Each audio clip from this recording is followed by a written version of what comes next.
Well, hey, it's Trish Jenkins here with Trish TV, and we are all things resilience in the realms of leadership, change, and resilience and lifestyle. I am very excited to have Lynda McDermott, who has been teaching leadership in corporations and companies for, I won't say exactly how long, but she has got experience on her side. But not only that, she has, and I hate this, we've overused this word, this pivot word, but she has adapted to online, as I've had to, and many of us had to. But it is such a privilege to be able to access these experts from all around the world so that I can bring their treasure to you. So Lynda McDermott, welcome to the show. Say hello. Thank you so much, Trish. Thank you so much. I was talking to my husband tonight about, he said, now what are you doing? I said, well, I'm talking to people around the world, but I'm being interviewed by a woman from Australia. And he reminded me how much we loved Australia. He's been to Australia 5 times. I've been there just once, but we loved Australia. And I know we're talking to an international audience and not just Australians, but we love Australia. Oh, well, we're happy to have you. And if my studio looks unfamiliar to people, this is actually my stand-up area where I do some teaching things, and I'm not in my armchair today because we did have some technical issues with some technology, and I tell you what, being resilient people that we are, we adapted. So the lesson I had this morning was I was prepared, we did adapt, and I shifted from my sit-down area to my stand-up area, plugged everything in the way it's supposed to be because I have it ready to go. And here we are. Great. So, we don't panic. We just get on with things. So let me play our little introduction, and then we will get into where are we? Here we are. And then we'll get into our interview and mine those treasures from Lynda. The strongest prison bars are in your head. Leaders and teams, it's time for a jailbreak.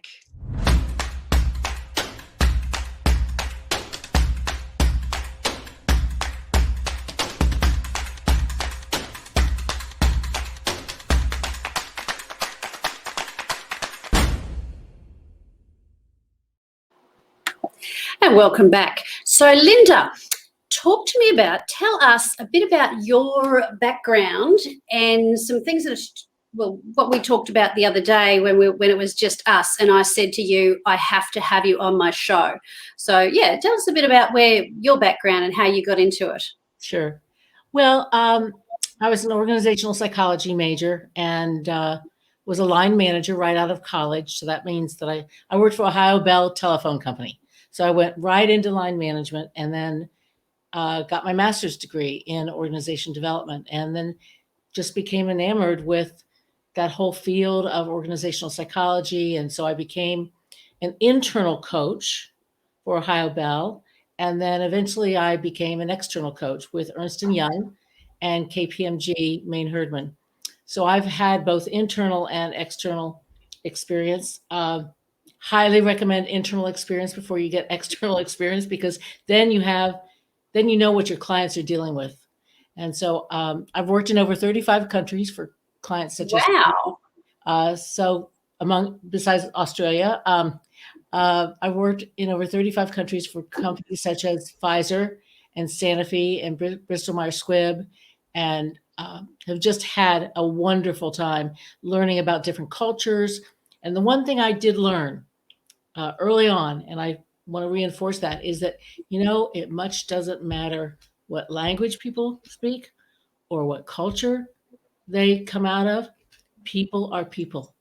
And so I've done exercises over the years, like, what's the best leadership? Who's the best leader you've ever worked for? Or what's the best team you've ever worked for? And invariably, the answers are really the same across the world. And so I like to reinforce that with people, that don't look for differences, look for similarities, because there are more similarities than there are differences. Wow, that's interesting. Okay. That's good. I'm just noticing a slight glitch here, so that I just need to do again. That's the thing, that when you are wherever you are, that leadership and people are the same.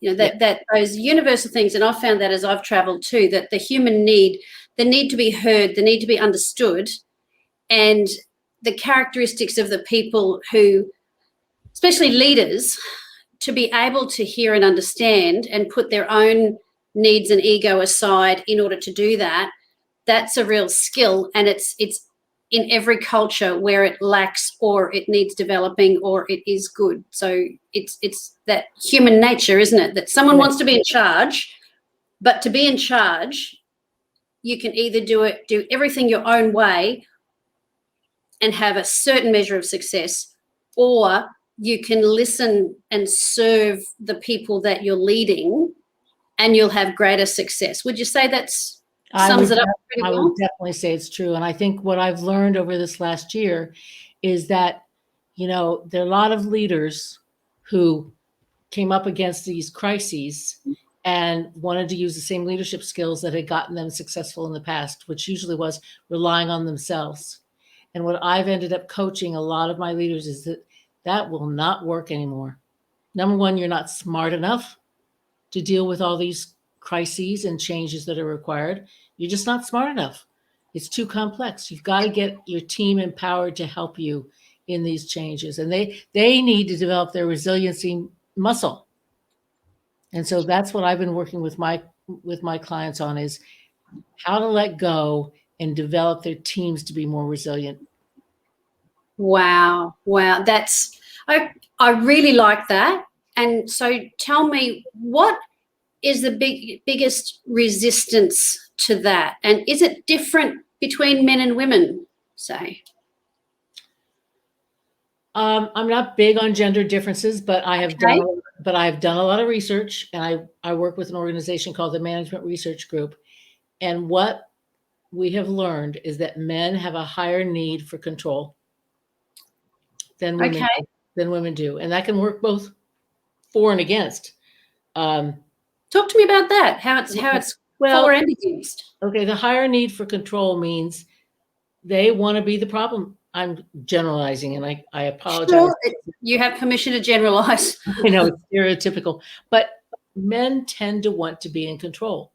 They want to be in charge. They want to have the answers. They want to go up the hill, and have people go up the hill behind them. And that sometimes works. And certainly in a real crisis, you can't have a leader walking around saying, "Well, I don't know what we should do. Should we do A or what should we do B?" No, that is not the time to go consensus building, and you have to be strong. But I think that women have more of a tendency to build consensus, and they want to build teams, and they want to build, I mean, I don't hear them use these words, but they want to build a resilient muscle in their teams, in themselves and in their teams. And I can pretty much say that that's a generalization that I have found. And I coach men and women over the years, both men and women. Yep. So I do think so. Part of the thing with the men is helping them to let go and helping them to realize that keeping the control and keeping the power is not necessarily going to lead to the same level of success that they had in the past. Right. They can actually leverage and benefit from listening to other people and delegating that power. Right. And I imagine that with women, and yes, it's not just women, but the personality types are often that sometimes with women, the strength is that we want to make sure everybody feels included and listened to, and we draw on those strengths that they have, that other people have. And sometimes it can also be the weakness of too much need for approval. Yes. Before we move forward. Absolutely. That's the bad news about wanting to build consensus and being high on empathy, is you want to be liked, you want to have everybody feel included, but there's a time and a place. Yeah. And people need to feel confident in your leadership, because if you've been given that, it was funny. It reminds me that a long time ago, I was given the job of full-timer in a theme park. We had a photographic shop, and they advertised inside and outside the park. So the people who were casual there went for the job that I was given from outside. So that caused some dynamics and problems there. And one of the managers said to me, "You're running the shop, you're the manager, you're in charge." But nobody told the staff that that would be the case. Right. So here I am telling Wendy to go to lunch now. Right. And she's like, "Who does she think she is? Who are you? She went and complained to the other managers, who said, "Trish, what are you doing?" I said, "I'm doing my job." And they went, "That's not your job." So, and it's like, I was a leader, but I wasn't the top leader at the time. Right. And, I thought I was doing a job. Now, of course, what is my response? It was, well, I went home and I cried and I didn't want to go back to work because I didn't want these people not liking me. But I ended up coming back in and I thought, I know what I'll do. And I went to each member and I apologized and I said, "Look, I'm so sorry. This is what I was told. So you know what? I'm not leading anymore." And they're like, oh no, we so, and we had to work through that. And that was the case of the upper leaders not communicating and being in consensus and not communicating with the staff well or me. And so it was a mix of that approval and need to lead, and then male and female in the mix. So, gosh, communication expectation is so important. Well, I was just going to say, I may have to stand up in just a minute and let the cat out of this office. That's okay. My phone fell off. She is whining.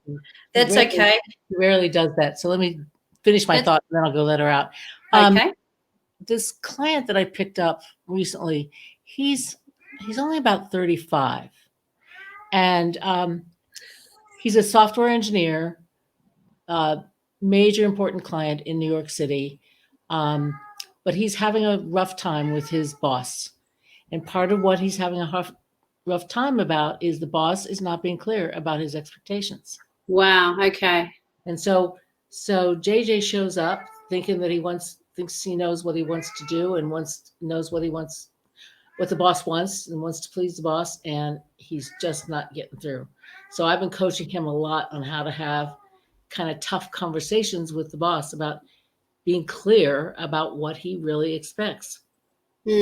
So let the cat out so she stops. Yeah, no, that's fine. That's a really interesting thought, because expectations go both ways. And if you're watching, have you had an incident or something happen? If you'd like to contribute to the conversation from whichever platform we're on, we are on Facebook, we're on LinkedIn, and I've just noticed we're on 2 Facebooks and we're not on YouTube. So I'll be uploading this to YouTube afterwards. But if there's something that you'd like to contribute about this, then it's a very interesting topic, that balance between expectation and leading. When you're leading, you're letting people know what's expected and having them accountable and supporting them along that way. But sometimes you need to manage up. Yes.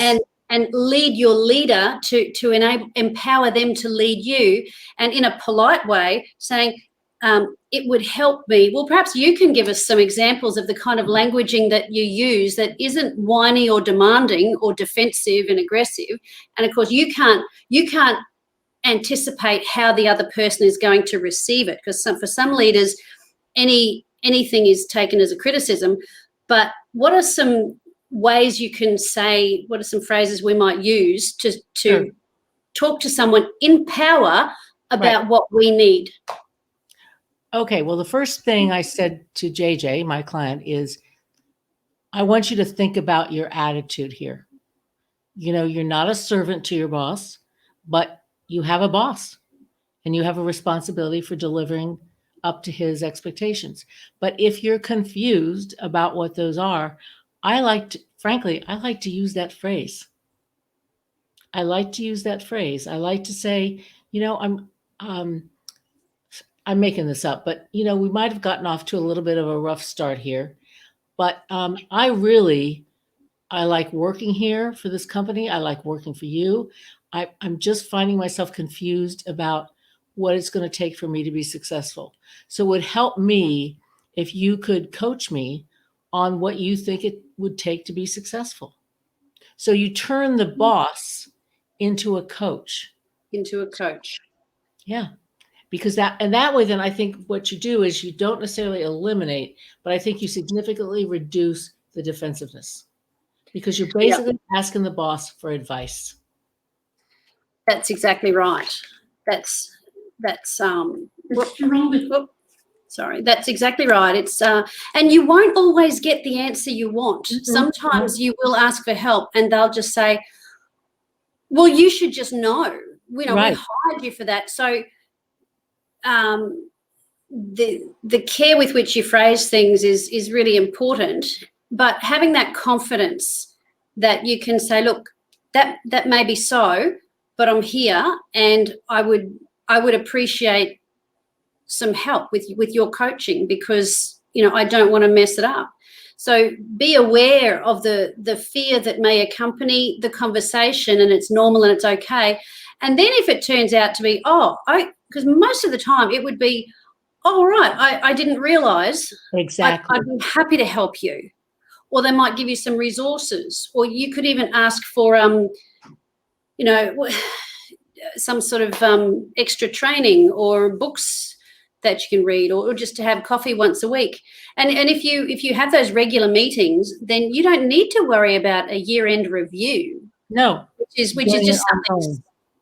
The most unhelpful thing companies would do is a 6-month, 12-month review. The time to review is as you go. Absolutely. Would you agree? Absolutely. And luckily, the good news is he has a one-on-one scheduled with his boss every week. And so he's got one coming up on Thursday.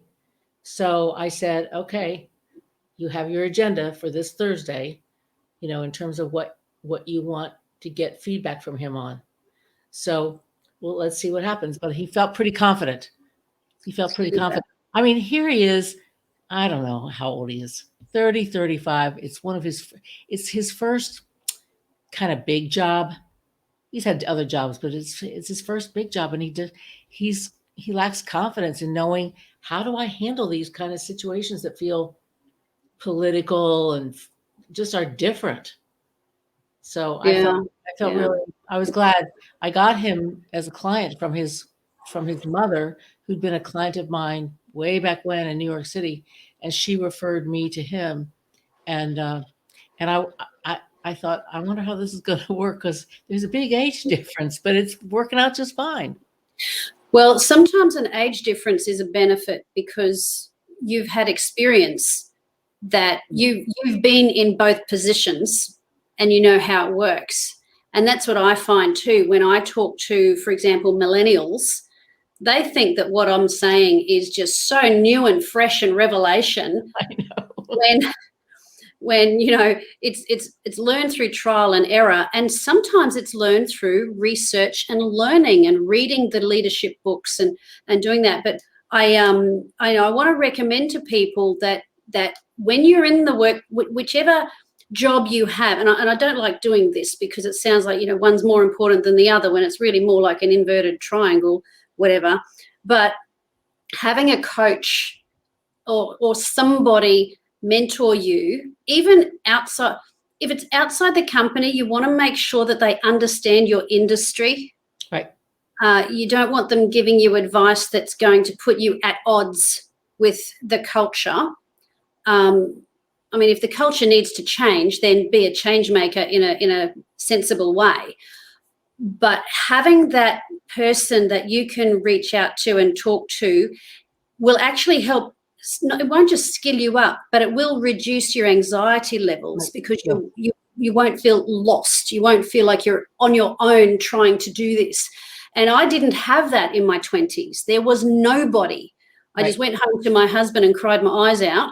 And, he was only a few years older than me. He gave me a bit of advice. And then I called my girlfriend who gave me some advice and so on. But really, I had to find it in myself. Well, I prayed. I was like, God, what do I do? And that helped, because there were some principles of how you communicate in that. And it took a lot of humility. But I was both the boss and the subordinate. Right. And I kind of stuffed it up both ways, in both directions. and then had to repair it in both directions. But had I had someone like you to talk to and go, how do I have this conversation? Then it takes the pressure off, Right. and it gives you extra courage going into that meeting because you've got someone backing you. And if it doesn't go well, you go into it thinking, okay, I'm going to remember this so I can take it back to Lynda or to Trish or whoever you have, so that I can get better at this. And it just sharing it takes that pressure off and reduces that anxiety. I think one of the number one things about the anxiety epidemic we have now is people are afraid to be vulnerable at work, and with good reason. Yes. With good reason. You show your weakness and someone will come and chop you off. But if you phrase things as you've said with, okay, what might help, I think what will help me is if we can, I can touch base and get some mentoring by that boss, but you've also got the mentoring from outside to give you that extra strength. That's a powerful thing, Lynda, that you do for people.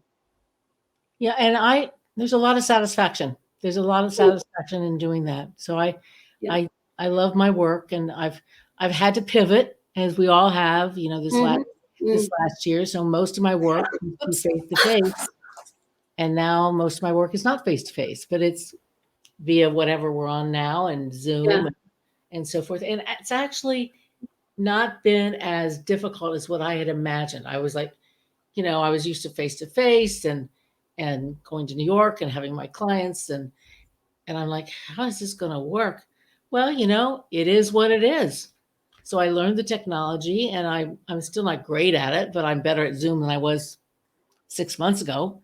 And so you learn, and then you have to pivot, and that's just what, if you're going to continue, and if you're going to continue doing the work you love to do, you have to change. And quite frankly, one of the things I've noticed with my clients, and I'll own up to this myself, one of the things I've noticed from my clients is that they don't like change. And guess what? Neither do I. Yeah. And I've known that about myself for years, but I did not realize how much I hated change until this last 6 months, when all this change came bombarding into my life and into my world, of which I did not ask for. Thank you very much. But there it was. And I had at least two choices. One is go to bed and pull the covers over my head and whine and cry and wish that things were different. Or the other was, put on your big girl pants, learn some new technologies, find a different way of marketing to people, blah, blah, blah. And so I feel pretty good. In fact, I just got a new client today that came in out of the blue. And I'm like, where did this come from? So it's kind of interesting that it's just kind of interesting. But I'll tell you, I have not liked change.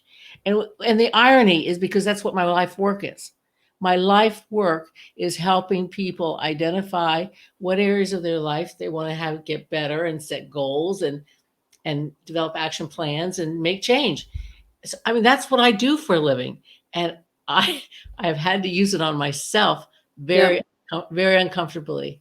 But, I'm making progress. And you and I belong to a mentoring group that is helping us out a lot deal with change. So, but it's not been comfortable. I'll tell you that.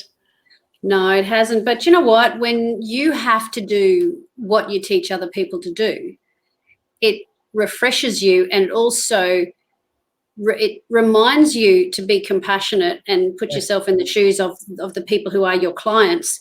And when you can get that sort of insight, you can help them so much more. Absolutely. Yeah. Now, in the time that we have, I'd like to make sure that we show people your website. Now, what I've got here, one of the things that we have is, you've got, there's two websites I want to give people's attention to. So we've got Lynda McDermott, and we've also got equiproint.com. Yeah. So I'm going to bring one. Which one would you like me to bring up first? Well, the equiproint.com is my business website. Yep, let's do that. Equipro.com. And what I'm going to do is share the screen. I'm just setting that up now. Equipro.com. I haven't spelled that right because that's horses. Hold on. Equipro, It's for Equipro Yeah. International. Yep. No, that's fine.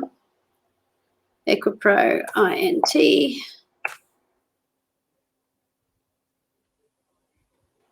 Oh, come on, you thing. Wait. Advanced.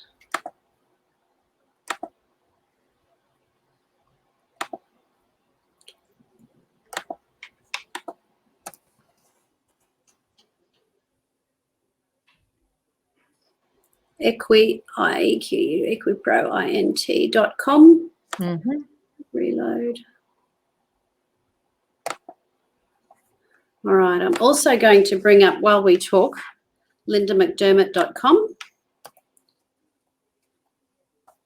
Now, do you have, I couldn't put the whole Lynda C. McDermott. That's you. Well, I think the website is just Lynda McDermott. Yeah, so what people can write down Equipro INT, but I'm going to share this one. Right. So that people can find you. And please don't hesitate. I like to hear from people. So don't hesitate to call me with any question you have, large or small. Yes, and that's why I thought I'll bring this one up rather than do too much. I want to bring this one up, and then people can contact you through here because this is a bit more personal. It's about you, and you are there's your email, down the bottom. Mm-hmm. Can you see this? That's showing, isn't it? Yeah. Yes. LMCDermott at equiproint.com, and there's a phone number there. So you can get in touch with Lynda, and she will be able to correspond with you, which is good. Absolutely. Okay, so I'll stop that one. And we will go back to StreamYard. We're back on StreamYard now, aren't we? We're back talking, so that's good. So great. Okay. Lynda, you're just amazing that, here's something that I picked up from you that I just love to summarize your leadership empowering, that you say to people, lead your life, don't just live it. Right.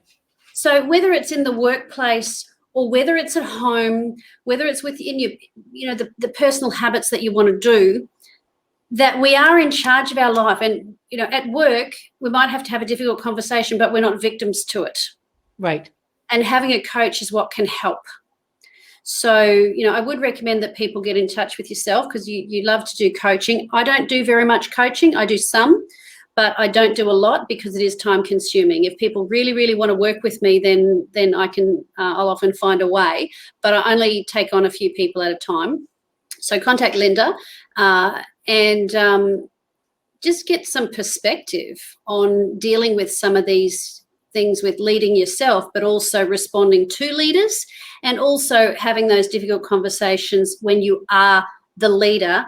And you've got to balance, okay, how much of this do I take charge and how much of it needs to be collaborative and consulting and making people feel heard so that they're involved. Because people are a lot more touchy these days with everything going on. When they've had stress and trauma and losses because of the whole pandemic going on and a lot of other things in life, we don't have a choice. We do need to be more sensitive to the people's needs around us if we want to get out the best from them. So, Lynda, you're a great person to help people do that. I hope so. I think so. Well, I've had to, I've had a couple situations in my life where I'd accomplished a lot of things career-wise and written several books and traveled around the world, but there was just something gnawing at me that just wasn't there, just wasn't fulfilled. And long story short, I went to a therapist and discovered that I wanted to be a mother. Okay. And this was difficult because my husband already had 2 kids from a previous marriage. Now I'm going to tell you too much information. A vasectomy. I had a hysterectomy. So this was not an easy conversation to have. But Wow. I decided, because if I didn't have it, I'm going to live my life with regrets. And so turns out one Mother's Day, I said to my husband, I've changed my mind. And he was not thrilled. But at the end of the day, we decided to do it together, and we adopted a little girl from China. And she's now 25 and a half. But that's where that phrase, lead your life, don't just live it. Because I was living a good life. I had no complaints, but it was like, there's something missing. And I had to have the courage to examine that myself, and then also to bring it up and talk to my husband about it. So as it turns out, she's 25 and a half. She was an NCAA swimmer.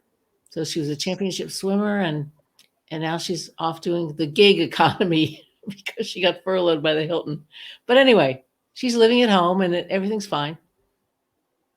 Oh, what a beautiful personal story to bring in. I'm so glad that we've circled back around to that. It's so good. Lynda, you live what you teach. I try to. Yeah. You do. And that's just, I so appreciate you sharing that, because these you can get the impression that gurus and people who are leading and teaching and doing all this stuff have sort of got it all together and done everything right all the time. But every person goes through stuff, right? And every person has got things that they have to overcome, and that's what you've done. So I just congratulate you, and you've got a wonderful daughter, and you've had this great career, and you're not reinventing, but you have adjusted to the changes that were necessary, and that has refreshed your business. Yes. And you've been able to encourage other people, because people want to be mentored by someone who's real, not someone who's just going to feed them snappy cliches. Right.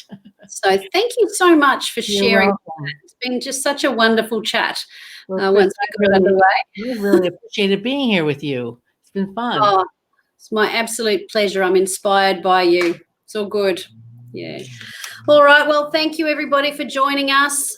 Enjoy. Keep watching Trish TV and watching for the new broadcast. We also have Trish Jenkins Ministries TV that covers the more spiritual side of things. There's that as well. But wherever you are, just understand there are answers out there for you, and keep tuning in and seeing all the different interesting people that come on that will keep you going and keep you getting stronger and stronger and having success. But by all means, like, comment, share, rate. It's going to go out to, the audio will be a podcast. It's going to go out to Instagram and other places, but it's just great to see how we can all get around and find these resources and help each other out and help the world to grow. So Lynda McDermott, thank you so much for joining us. It's been an absolute pleasure.